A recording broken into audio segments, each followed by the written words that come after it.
what are they going through, right? What's going on in their state from a geopolitical standpoint to the weather, to the sports, to tax laws, to whatever, right? Know what's going on there and know what's going on in their business and know what's going on in their lives, right? And then put them first and then prescribe. Like, don't be a salesperson, be a consultant. Be like, I don't know if you know this, but bing bong boom is going on in the state of Alabama, which is going to negatively affect your ABC type of industry. I work with four other people like this are facing this right now. I don't suppose that rings a bell, or that does it resonate? Oh yeah, it does. You become an expert, right? This is Outside Sales Talk, the best podcast for outside salespeople. I'm your host, Steve Benson, and we're here to chat with the world's top sales experts so that you can get their best sales tactics to level up your game. Welcome back to Outside Sales Talk. I have Mickeli Bedore with us today, and he's going to talk about tips and tricks to drive sales growth. Mickeli, welcome to the show. Hey, thanks for having me. I love the show. I mean, a lot of my friends have been on your show, and it sounds like you've been on theirs now too. So happy to be here. For sure, we've been doing this for a little while now, so well, I should give the introduction for you so people can know who you are, where you're coming from here. So Mickeli is the CEO of Bedore Business Group, and that's a business growth advisory and M&A brokerage. So he has to sell one of the hardest things around, people's companies. And he helps salespeople achieve rapid revenue growth via timeless marketing, sales, and exit strategies.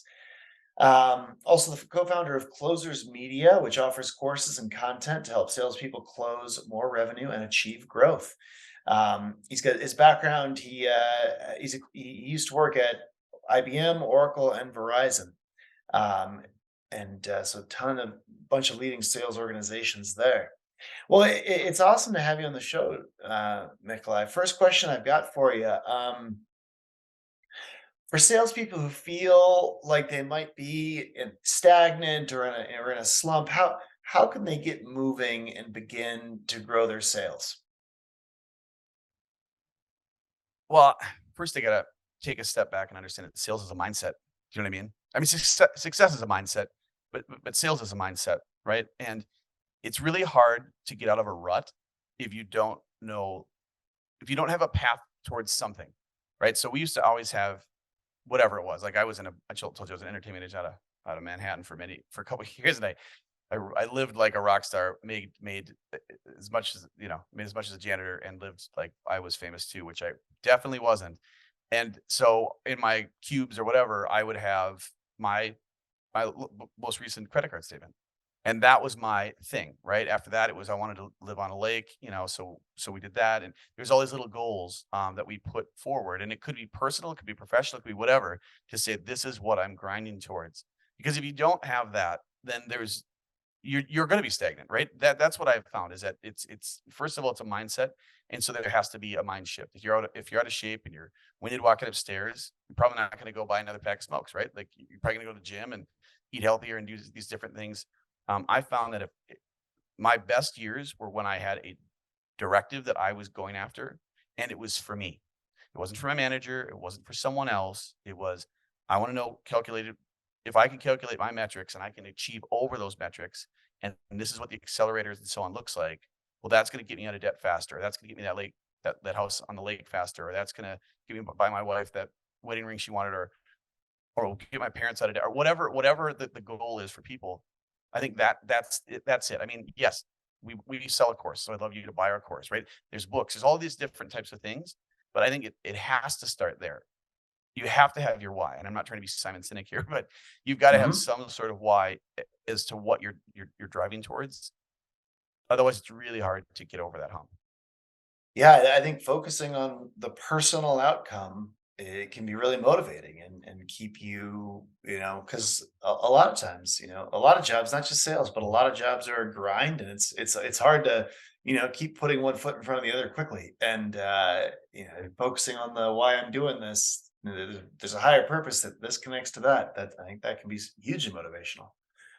And Um, what people don't know, and I mean, I don't want to go off here, but as a guy who's founded some companies and then now sells them, sales is in everything. Everyone thinks, oh, if you work for Oracle, you're a salesperson. If you work for this company, your title says BDR or SDR or A or whatever. No. No, no, no, no, no. Entrepreneurship is just a fancy French word for salesperson, right? Or entrepreneur, I should say. It's sales is in everything. If you have kids, if you you know, if you're part of any organizations, right? Like sales is in everything. So it's a skill that, that people should all learn and master. And I just wanted to get that out of the way because it's not just your title. It's in everything. That's the greatest skill there is to master, in my opinion. My greatest sales challenge right now, you'd think it's running a software company and a sales team for that, but it's keeping my daughter from shoving tools into her nose. I lost that sale yesterday. She got a good How old is your daughter? 7 months. Oh, wow. Well, try a 4-year-old boy. It's like, we've been here for 4 years, bro. Like, how this story ends if you stick that thing up your nose. That's Yeah, funny.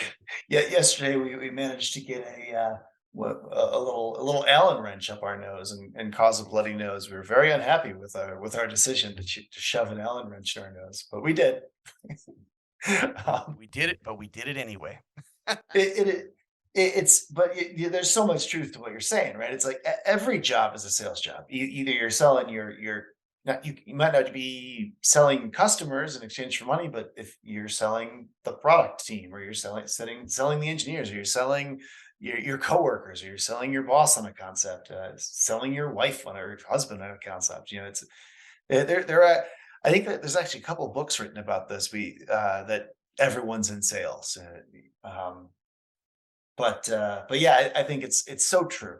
And one thing you mentioned in there, um, you like taking courses, reading books, listening to podcasts. How important is it how important are those things when you're focusing on personal growth? Do you think that could be productive? Do you think that can help? I do. I mean, when I was, told you about the Oracle Verizon IBM thing, the first thing I would do is I would go and I would sit down or get in a car, I'd walk the field, I'd be like, whether it be Southwestern back in college or whatever, it was always trying to pair up with the best. I wanted to sit with the best and I wanted to learn from the best. That was my every job I took. I'd sit down top 1 to 3 and I would sit down. We'd go on sales calls, and they were always really gracious, which I thought was cool. So then when I got there, I did the same thing. Every single one of them had a handful of books looked beat up. Okay, they weren't like decoration. They had like the little scrappy like a receipt as the bookmark because in field sales, right? Receipts hanging out. All that. They had that. They had scripts. Believe it or not, like a lot of them on their where their horn would be. I don't know if they still have horns in the center, but back in the day they did.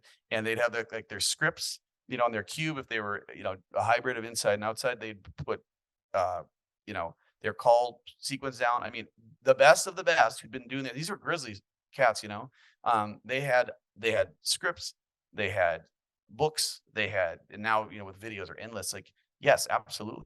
I mean, think about it. Like, if you're going to go get good at, if you want to go be a pilot, like I'm a pilot. So like, if you get pilot, you just gonna right? Like you're just gonna learn how to fly one day and then from then on you just go by instinct. No, that's why they re-up. Like you have to get your recertification. It's like most things. You have to re-up. There's a reason for that. Because you don't want to just crater one day, fall from the sky, just like in sales. You don't want to crater one day where you're like, oh man. And the market shifts. People are different. Generations. They call generations of people. There's boomers are not millennials, it's not the same thing. So yeah, I'm a huge, huge fan of that. And it's not just because like I said, we sell the course. I'm reading Brandon Bornenson's book. I'm reading books by my friends. Like I said, I'm reading books by people never heard of. I think Chris Voss's book is still one of my favorites. There's a couple books I read like every year. Um, just because it reminds me of the stuff that I had forgotten or maybe the bad habits I developed over that 12-month period. But without question, if there's one thing that you walk away with is always be learning, and then you will always be closing. Yeah, I couldn't agree more. I mean, and it's in every field. I mean, there's the world is changing quickly, and it's important to keep sharpening our sword.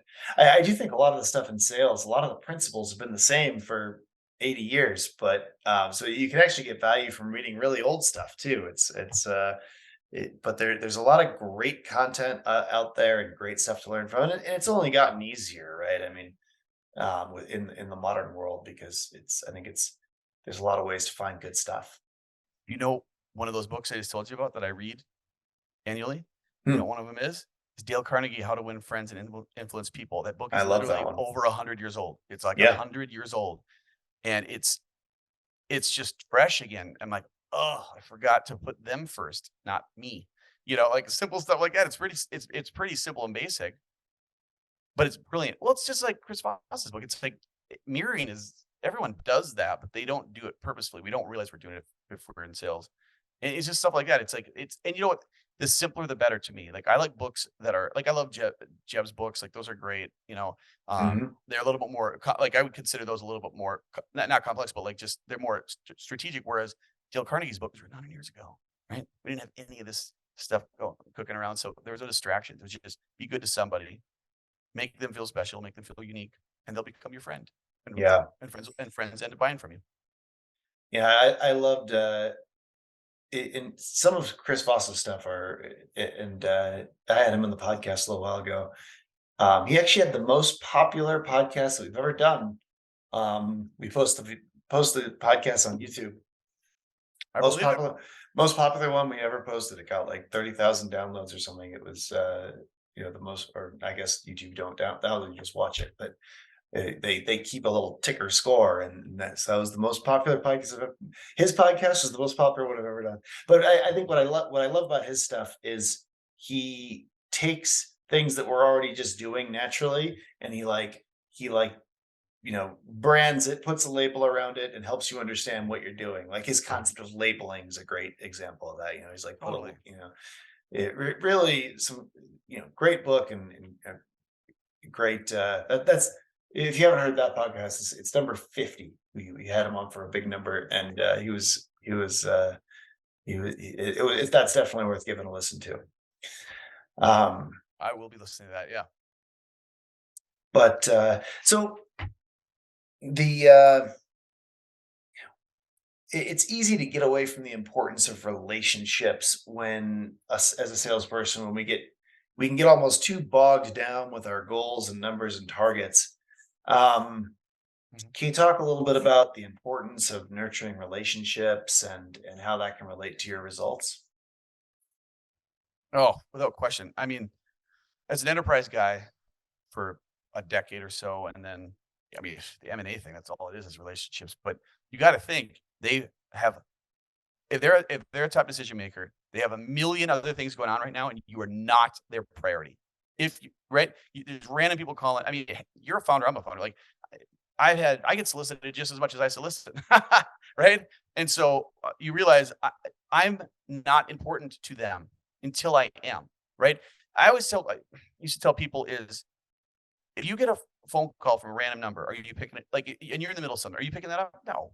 But if it's your mom or it's your friend or it's somebody from church or somewhere down the road or whatever, and it says their name, you're probably going to cut into what you're doing and you're going to answer that call. So you got to think of that from a seller, right? Is if you don't have a relationship with this person, you're just another one of them. You don't want to be another one of them. You want to be you, right? Like you want to be you. I relationships that I've developed like over time, which took time. That's why people don't want to do it. And mass automation, thanks to COVID, just like shit all over, relationship building. People, marketers decided to be, overnight became salespeople, which we all know is not true. Started automating everything. That's where LinkedIn went through a gross phase right there, is because they were missing the key ingredient to getting my attention, a relationship. You can't automate a relationship, right? You just can't. So, relationship building to me, especially in enterprise, man, like you had your champion that you're trying to build a relationship with. You had to actually ask them once you got there is, hey, who out of the 7 decision makers around like that were on the table, who's the biggest a-hole? Who do you not get along with? Who's got an ego? Who's going to kill the deal? Right? Blah, blah, blah, blah, blah. And they got to tell you that stuff. You think you got to automate that? Ha, good luck. Like you got to have a relationship with someone for them to talk I'd say smack. They're not really talking smack. I mean, they're a little. They end up right. If you don't like To something, you give don't you like the something. inside track, I mean, they got to tell you who's got other motivations. Does the CFO just really care about pension money, right? Pension pennies Yeah, right now? Like, who's going to ask what questions? I mean, I think the more preparation you can do with someone who is your sponsor and you have a relationship with, the more prep you can do. But you got to have the relationship first. And everyone here listening is an outside sales for the most part, and I think they sell things in general that relationships are really important. And I think Oh, it's easy to forget.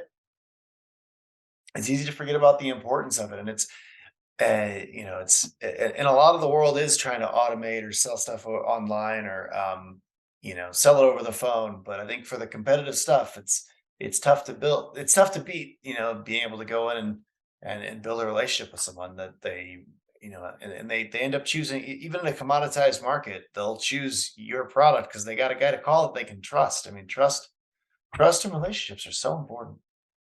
well, especially in the field. You think I'm gonna go sit down and spend a meal with like, have a meal with you? You think I'm gonna invite you into my home if you're selling, depending on what you're doing, right? Like, I'm gonna invite you into my home. I'm gonna go and spend an hour with you, like, driving somewhere, right? And the crazy thing is, and this is what always baffles my mind, building the relationship is the best part of sales. So why not do it? It's the funnest part, I think. And most of us that got into sales, someone at some point probably told us that we have people skills. Maybe it's your mom back in the day or whatever, maybe a teacher. Like someone's told us that. So where do we go? Like where did that person go? Right? The people lover, the person wants to help people and do the right thing and be around people. That's the best part of the job. There's a lot of parts of the job in where it's a sales, especially field sales, that isn't as fun. But building a relationship is, and that's the name of the game. I I don't know how you get around. I mean, there's unless you're selling you know, 9.99 trinket or some, you know, like subscription based SaaS product. But even then, who doesn't want to connect? Who doesn't click chat or half the time you can answer your own questions on that kind of stuff, but you still click chat. 'Cause like, I just want to feel like there's a person behind here. So take that times field sales. No way. It's all about the relationship in the field. That's the only way I ever got things done and still do when I'm in the field today. Yeah. Well, let's talk about sales growth and effectively tracking sales growth. What are your approaches there? What are your strategies? Tracking sales growth, like, is in, uh, key metrics, or are we talking, Yeah, what uh metrics do you think are really important? And I guess what we should talk about what are some key things that key strategies that you think about, and then also the the importance of tracking it and how how tracking something can give results, I guess, or what to track. yeah, so to me, tracking okay, number 1, and we talked about this in the prep, is number 1 is, if you don't know where you're going, you're never gonna get there, right? So I was always the guy who's like, "What's the metric?" I may not like it. I may not like my new quota, right? Especially if you did well, they always triple it like a bunch of a-holes. But anyway, they'll take it, so but at least you I've know been where you're there. go oh, you Thanks for having such a great year. Now your number's twice what it was last year. Thanks. How's That's how's perfect. the how's the Bahamas? Oh, by the way, I forgot to give you this plastic award, and we just tripled your quota. Good luck.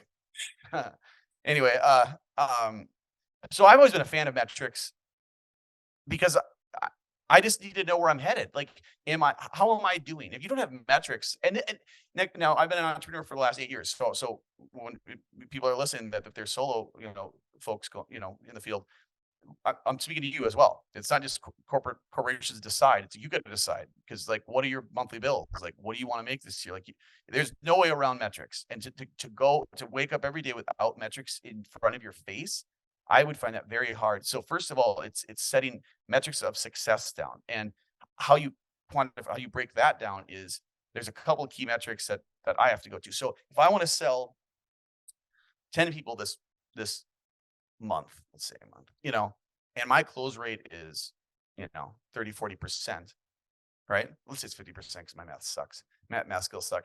You know what I mean? Like I know exactly how many people. Okay, so my close rate is if I want to sell what I say 10, then I got to talk to, and my close rate is whatever. I got to talk to 20 people either per week or per month or whatever to make Mhm. sure that I'm backing into that. That doesn't take a rocket scientist. I barely graduated high school. Okay. So it doesn't take a rocket scientist to do this, but you got to have that to say, all right, because again, there's a metric. Yay, we got a metric. And maybe that metric is tied to a new car, whatever you want to get, right? Or whatever donates or whatever your mission is. And then you back into, so there's the metrics. Okay, so to do that, I have to make this much. Well, to do that in this comp structure, or whether you're paying yourself or someone else is, that's the math that equates to that. Okay, well, my close ratio right now, excuse me, is you know is 50%. All right. 20 divided by 2 is 10, right? And so I know now the key metrics in which I have to do that. Whether and now from that, it takes 8 to 12 touches to get somebody to even look your way, right? Maybe when I was in the field, it's I was doing some of it over the phone, but I was also, I've done it all, man. I've done door to door book sales, I've done field sales for IBM, like you name it, I've done it. And what it was is, okay, this is the type of profile, or profile that I'm going after. Profile meaning the type of buyer that I'm going after. This is where they spend their time, whether it be, this is when they're around, this is what their stressors are, this is their pains and challenges, these are the things that they have to deal with in and out of a day. Okay, so what kind of touches am I going to do? Like if they go to work, let's say you're trying to sell solar, and you're trying to find the decision maker who's husband, wife, or both, and you knock at 10 a.m. and they both have 9 to 5 jobs. What the hell? Like they're not there. How about, they're not there. They're at work. So those are kind of basic things that you want to know, not just what you're going to say, it's how you're going to reach them. So know more about them. Do the back work to you, so your person that you're reaching out to, and then reach them in a way that they like to be reached. But those are all quantifiable metrics before you get started that I like to set up. So if I'm starting a new business, or if I'm taking on a new consulting client, or when I was selling a corporate, whatever. Like every time I take a new territory, like, okay, these are the key things that I have to set up, or I will not be successful. Now I might be a little more ADD than most, or a little, not ADD, what's the word? A little bit more detail, whatever. I might require more detail than some, but I've seen putting that work over and over and over. And you know what? It makes the job so easy. It takes maybe a day or so to put that in.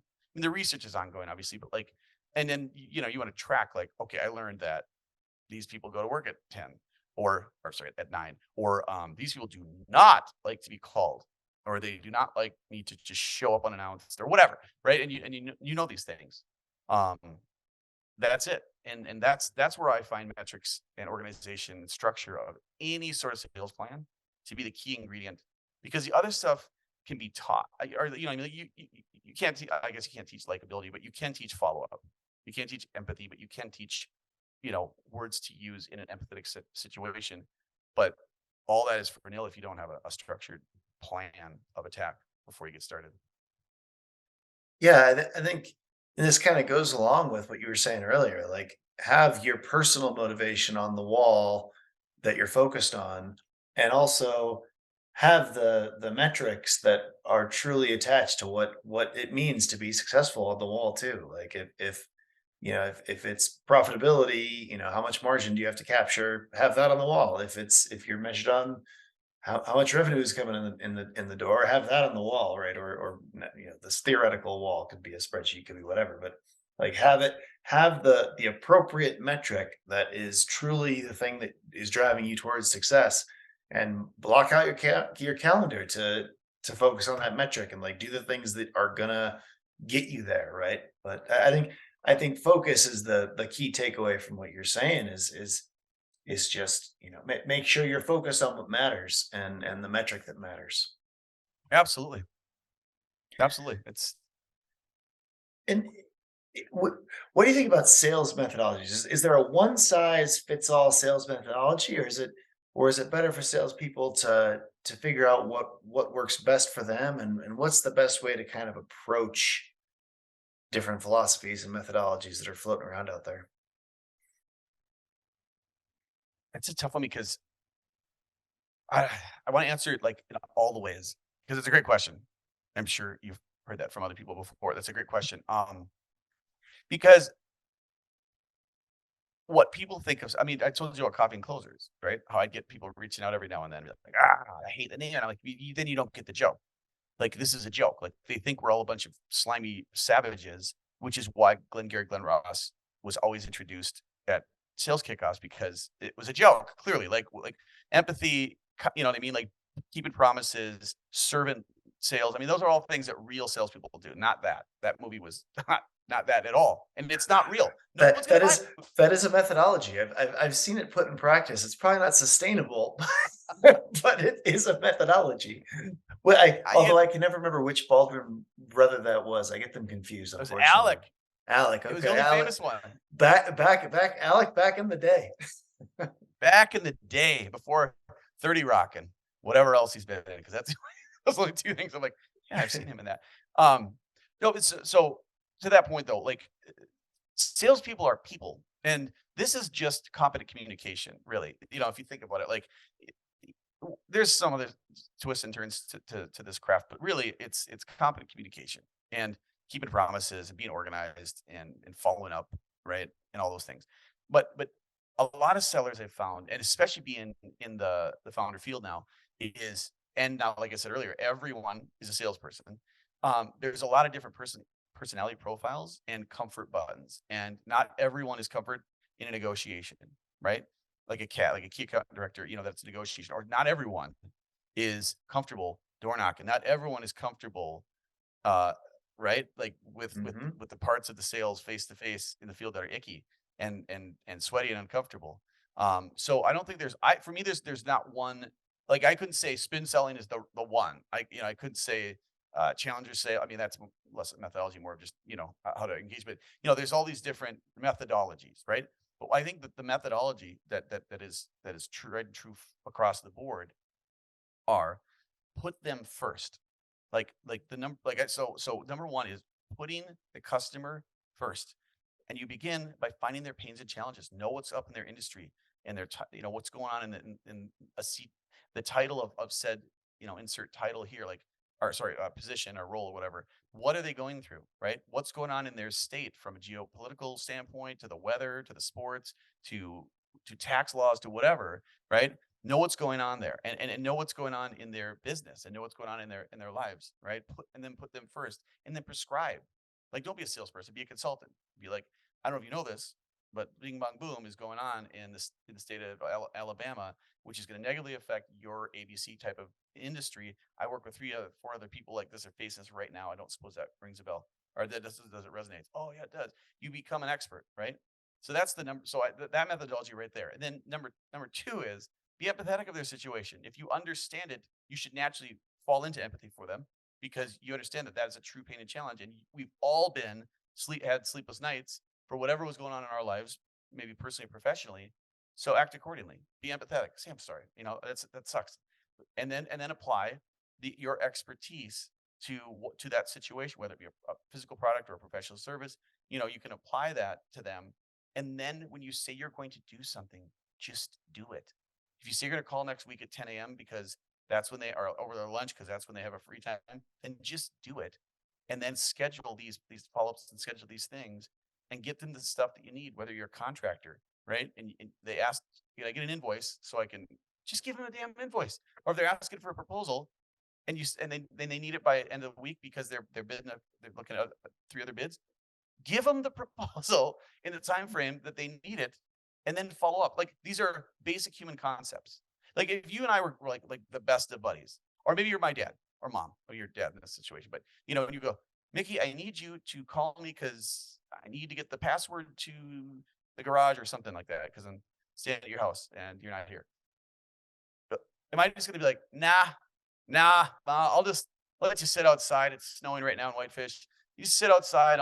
I'll forget about you and I'm gonna go do something on it. You know what I mean? No one does that in real life. So why do we do it in sales? I mean, so I know that's a big clump of methodology, but like it's basic human stuff by being empathetic and putting someone else first. It's basic human stuff to look you up. See, before I got on the show, to know something about you. We both worked at IBM.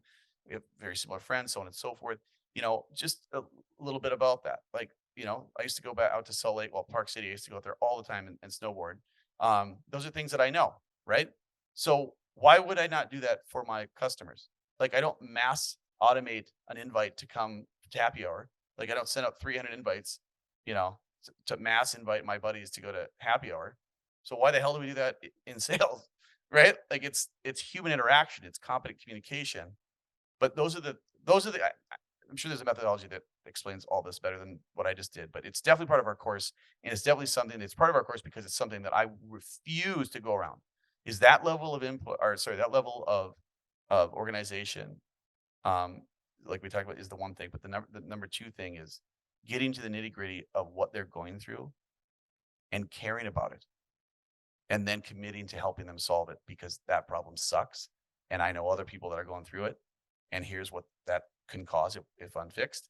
So we're going to fix it together. Dig. And they're like, yeah, that's all sales is. It's easy. Just got to care about people. Right. And there is no one sales methodology that encapsulates all this stuff. But I do think that, just certain characteristics of, listening well and being empathetic, are certainly the right mindsets to come to the table with. On the nitty gritty stuff, how can salespeople identify those customer behaviors or customer needs and their pain points? Um, what strategies would you say are the most important things or skills to use for as a salesperson to pull those nitty gritty details out? So I'm a big fan of micro, micro prospecting. So let's say I am, how do I do this? Well, okay. So I covered a bunch of states when I was in the field. And what I would do is Texas was one of them. Well, Texas is a huge state, right? So Texas is its own country basically. And so what's going on in Houston is not going on in Dallas. And what's going on in Dallas is certainly not going on in Austin, right? And so I would just say, all right, for this week, I'm going to go canvas Austin, right? I'm just going to go canvas Austin. And so I would learn everything that's going on in Austin. Okay. I'm going to go everything that's going on in the industry that I was selling into, right? Everything. In that case, it was oil and gas, so pretty easy. But you go down there and you can find out what's going on. Or let's say there's a lot of different industries that you're trying to call into. Or let's say it's you selling something B2C, right? Like you're let's say it's that. I mean, you can know what's going on. Like your solve has a purpose. Like someone didn't come up with solar panels for no reason. Like they came up and say, well, energy prices are ridiculous, are getting, especially now, are getting more and more ridiculous. There has to be a long-term alternative. And I'm not for or against solar. I'm just using this as an example so someone doesn't shut the podcast off because I think I'm going some political direction. I'm not. I'm just saying, using it as an example because my M&A partner used to bought a solar business, so I learned a lot about it, and it's interesting. But these are like oh, the prices here in California or whatever are going through the roof, and like these are things that that they are going through, right? That's it. Like it doesn't take a lot of time, but it takes a ton of time if you got like I'm going to go canvas this whole street. I'm going to have canvas all of Texas. Good luck. Like you can't. You know what I mean? It's a terrible way to do it because it's like trying to the whole eat an elephant one bite at a time. It's like just trying to stuff a whole elephant down your throat, which I don't even know if there's an animal that exists that can pull that feed off. Certainly not a human being. So right. So why do we do sales the same way? It would be that. It would just be micro, like just organizing those kinds of things. So when I show up to your door and I say, hey, you weren't expecting me to pop in today, but these are the three things that are going on right now in your industry in the city of Austin. And the mayor or the whoever, I'm not a big, is making this decision right now. And if it does it, it's going to affect you, like your industry and your company this way. Are you aware of that? No, I did not know that. Okay. Like I said, I'm going to be respectful. I can get out of your way. I'd love to set up some time, or I can just leave you with this little nugget. Bing, bang, boom. You know this stuff, but you're not going to know how could you possibly know what's going on in Austin and Houston and Dallas to that degree, right? You don't. You're not going to. So that's my biggest way to go about that. Like to answer your question and put a bow on it is getting down to just those simple things, and it's easy to do. I mean, you could Google the weather in Austin right now, right? You can Google what's the big. I don't follow college football, but the big college football team down there, Longhorns. what there you go, Jeepers Creepers. I'm embarrassed.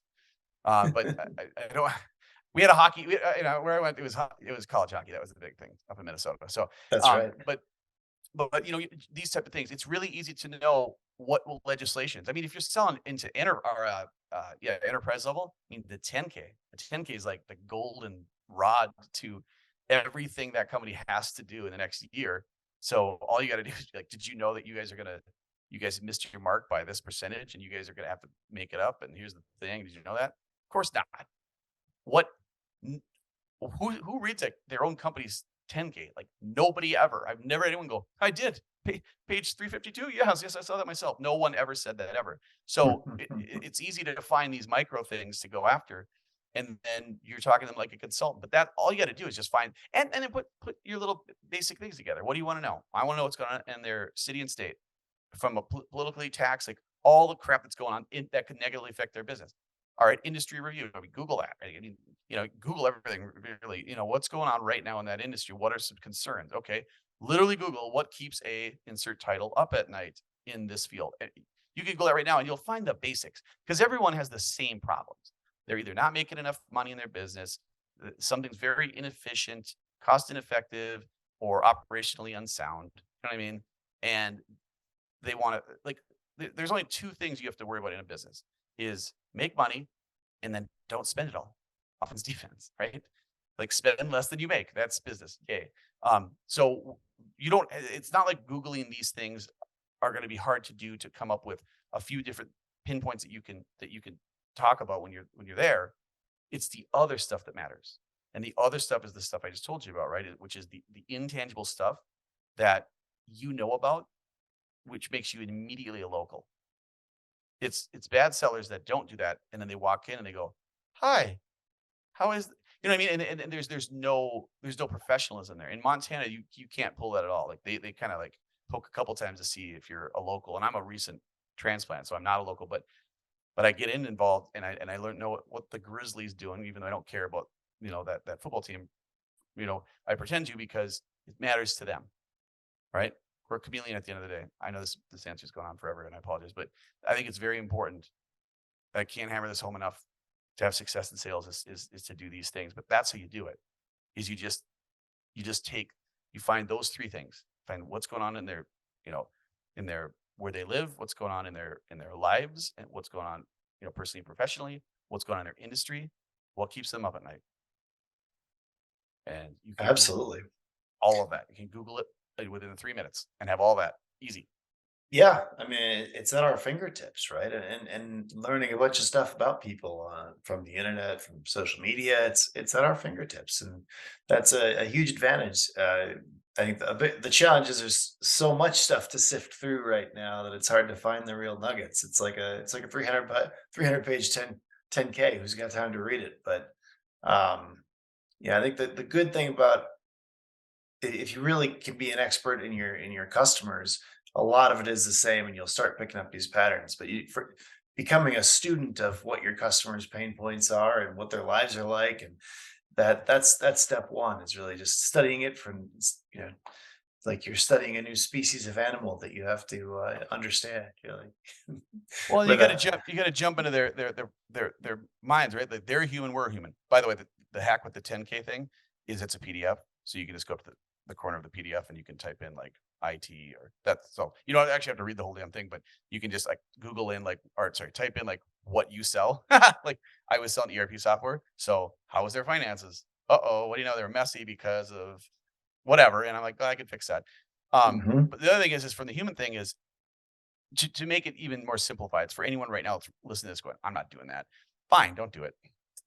Go get another job. I'm just kidding. But is what's most important to people? Their health, right? Their finances, their happiness level, what are basic human needs? Now take that and apply that to the business situation. You'll find, oh wait, this just became really easy with that fast talking guy was talking about a second ago. It's like, yes, you just what are basic human needs? Now apply that to business. You don't have to research all this other shit that doesn't make a hell of a that's an add-on, right? The industry stuff, obviously, you have to Google the title stuff. What does this what does this title struggle with right now because of whatever? Okay, I'll give you that. But the other stuff is just basic human needs. Everyone wants to be respected. Everyone wants to be healthy. Everyone wants to be successful, right? Those are basic human needs. So they apply that to a couple industry nuggets, and you've just leapfrogged most of the people that you're selling against. Absolutely. And Given that one of your companies was Closers Media, since we're talking tips and tricks in sales here, what tips and tricks do you have around closing techniques and skills, and how can people get better at this? Um, yeah, so thanks for that. That was a nice plug. I appreciate it. Little Well, plug, our, little plug. what makes our course different, and I'm not gonna bag on the course here because I don't that's not what people want to hear. But what makes it unique is it's literally every step of the sales process. So if you're struggling with one thing, prospecting, let's say it has that. Let's say you're not a conversion, or sorry, you're not a closer right now. You're not an end-to-end seller. Okay, you don't need to listen to that part. But the stuff that I'm the most proud of, and this is where people I want to make sure people understand that is this the most important part of the stuff that I'm the most proud of in the course is the little things like we just talked about. Is we got pocket prospecting or there's a section about praise portfolio. This is gathering third party, like you're not making it up. Like these three companies in that are just like you said these wonderful things about us. Why? Because we found them right here. This is what they were going through. They're going through this pain and this challenge. What we went in there and we did is we helped them solve this, that, and the other thing. What this allowed them to do was this accomplishment, and this helped their business. And then and the last, and this helped, and that helped their business achieve this, that, and the other thing. Are those outcomes that you would be interested in exploring, right? And you build all this stuff up, and that's why I'm a big fan of putting the work in right at the beginning. That's one of the parts of the course, so that when you're talking to somebody, you're not just some sales schmuck. You're somebody who's worked with people just like them. You're familiar with what they're going through. Because I just worked with somebody. Do you know these guys? Yeah, I do know them. Okay. So you have referenceable stories that you can just slide in. Because people think that selling is telling. It is not. It's listening and applying. So if I know something that you don't know that could negatively, like let's say you were completely unaware that cigarettes gave you cancer. Just Wait, completely cigarettes give oblivious. you cancer? True story, true story. The TV just told me it. I think I just saw a commercial, so it has to be true. But, like, let's say, you know what I mean? Like, or let's say you weren't filing your taxes quarterly, right? Just boop, boop, boop, and you have like, you could get audited and lose, like, just things that people don't know about, right? They're just unaware. That's what sales is. We want to educate people. We're educators, competent communicators, promise keepers, right? And so we want to that's what we want to do. So we want to educate them on these things. And so that's part of the course, and part of the things that I always try and push people to do is take a little bit extra time. In fact, we got a client right now that I'm working on, this agency that we're part of, but is getting them to pull together the success they've had because they've had a hell of a time getting their prospects to listen to them, and because all they're doing is talking about the features and benefits and how this thing does this, that, and the other thing for landscaping yards and so on. No, no, no, no, no. No. What is the biggest pain in the butt in landscaping? I will tell you. One of them, which they fix, is they bring the stuff to the yard and they dump it off in some corner without asking where it needs to go. And the amount of time and pain that this causes these owners, it's crazy. You and I would never know that because I don't work in landscaping and neither do you, but now I do. And so, have you fixed this for the other people? Oh, yeah, yeah. There's this yard in this place. They love us. I'm like, then we're going to reference that, because if you could put them in a spot to say, what if did you ever have any of these people drop off your stuff like just in the middle of nowhere? And yes. And then what do you got to, is that a pain? Oh my God. Then they got to get their trucks. It takes 3 hours. You're like, oh yeah, you know what? Actually, Billy Bob, whatever down the road, dealt with that. And we just were able to, you know what I mean? Fix that. And here's what we did for them. And oh my gosh, I heard about that. Yeah, they're having a heck of a year. They're having a heck of a year. Yeah, because we were able to just make that little part more efficient. You have stories like that. You're not a seller. You're a friend they want to have, right? Because you got to solve for this thing that they're facing, that they're facing.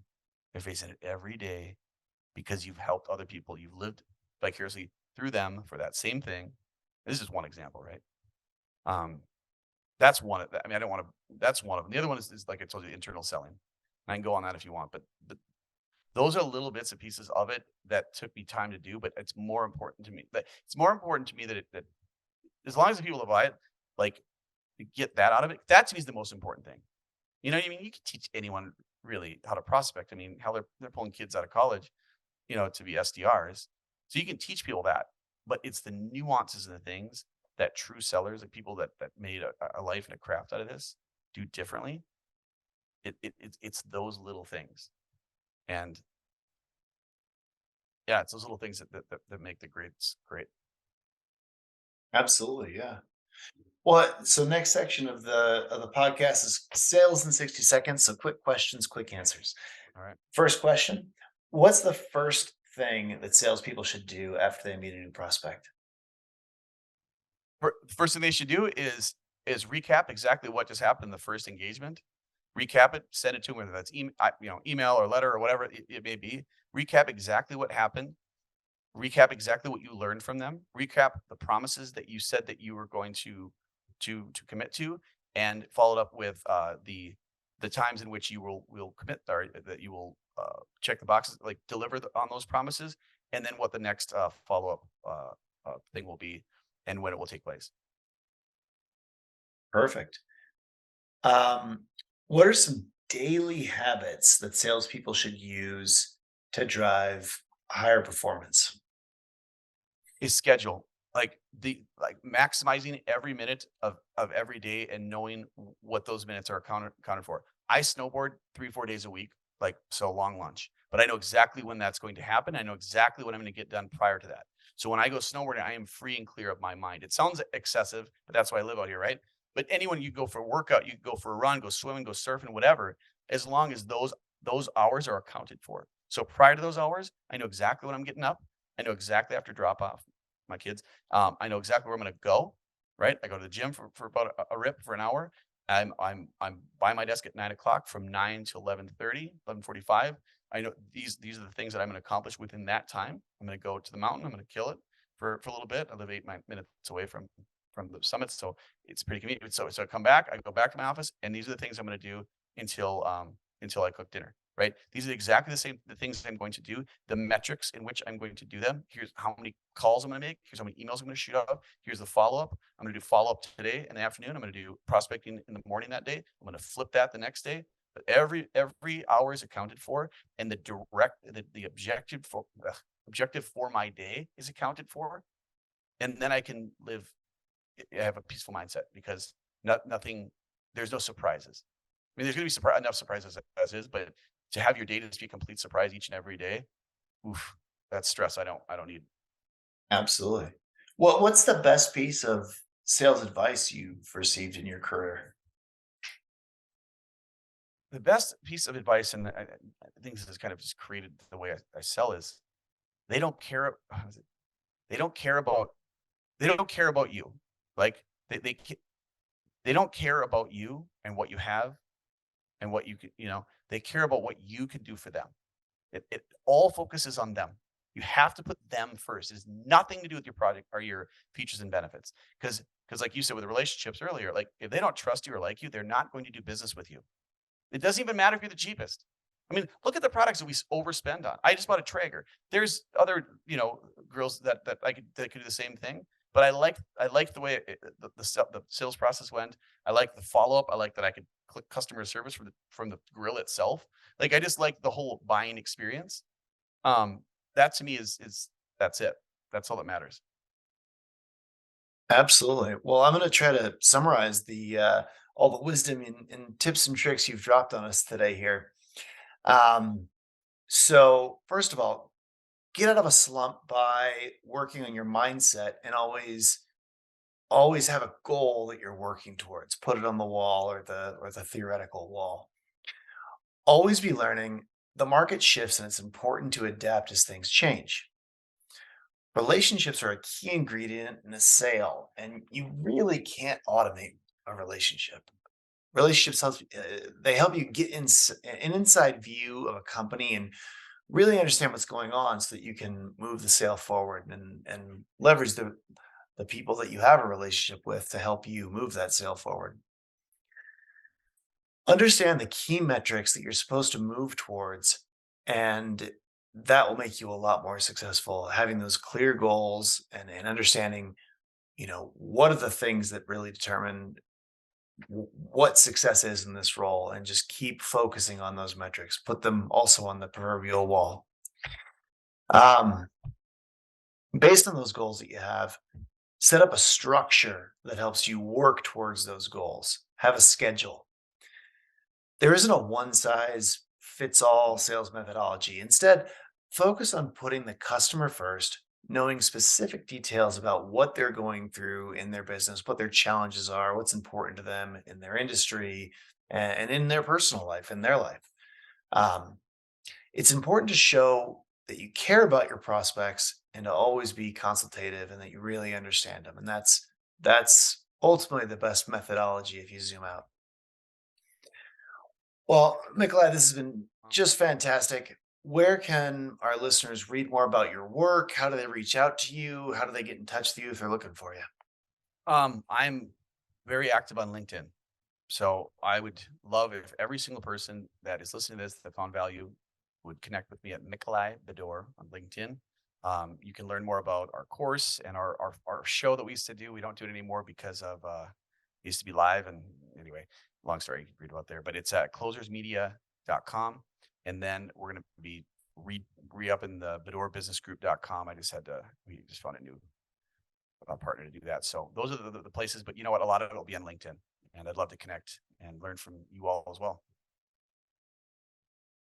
Fantastic. Well, this has been a great episode of Outside Sales Talk. Mikolai, I really appreciate you coming on the show. And if anyone out there works in field sales, you'll love Badger Maps. The number one route planner helps you sell 20% more, drive 20% less. Get a free trial at badgermapping.com today. And if anyone can think of other sales reps out there that could learn from and benefit from these tricks and tips that Mikolai has taught us today, definitely share this episode with them. Take care until next time, everybody. And Mikolai, thanks for coming on the show. Absolutely, brother. Appreciate it.